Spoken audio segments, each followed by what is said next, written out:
Flash flooding on the 6th of October from the top fields at Chestwheel saw overland flow cascading down the rock face and into the railway cutting itself and overloaded the main drainage system there. Investigations followed and we found on top of the cliffs themselves a significant drainage system. This veritable Maginot line, which will defend us against the flooding which come from the top fields, was sparsely known, and after a month we had a much better idea of how the system is actually split in two directions. South from Parkinson's wet patch goes into the cutting and the rest of it goes northwards.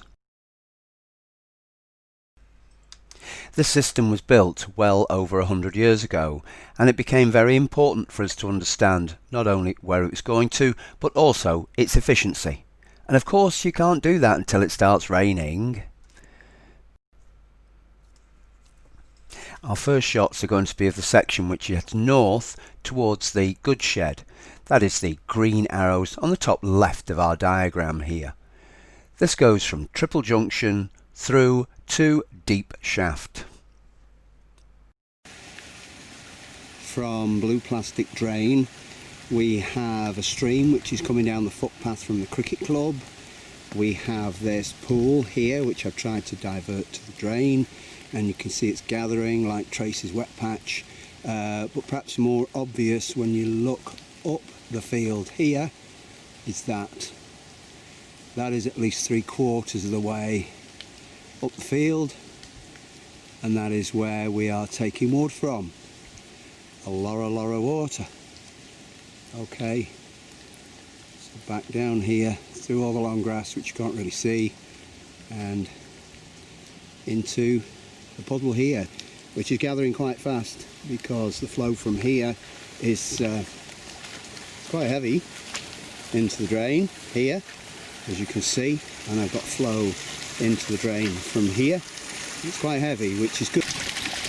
Okay, the rain's really beginning to come down now, and you can see what I've done here at Blue Plastic Drain, where we've got a lot of water coming down the path.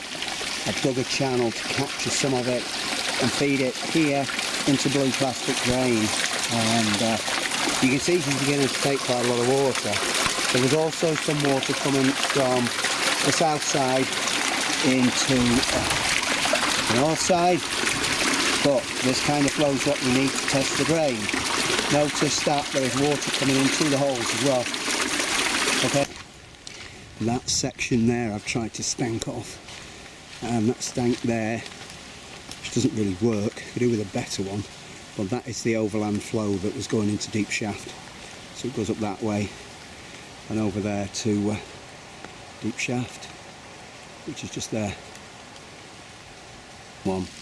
We've got a lot of overland flow from the footpath here, and I've had to dig the channel out a bit more to stop leaves from going into Deep Shaft here.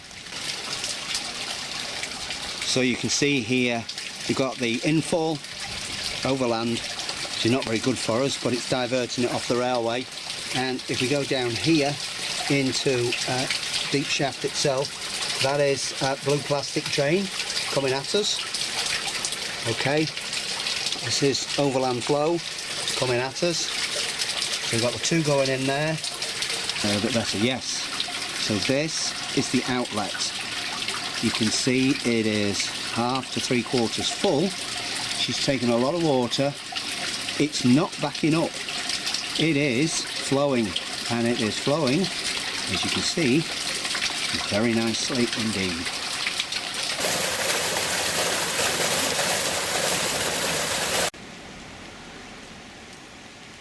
At the goods shed, and you get some idea of the flow of the stream, which is coming down from the cricket club.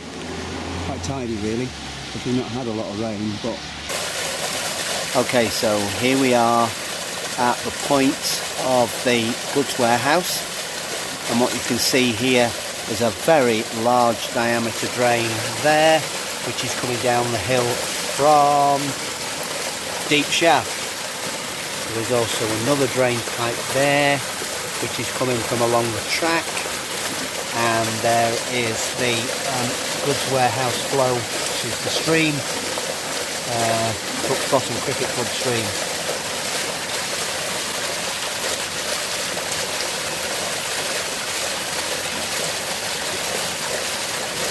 So we are now above the Lancashire Flagstone drain, and we can see the field here is giving us quite a lot of water, which is flowing quite nicely, thank you, down into the Flagstone drain down there.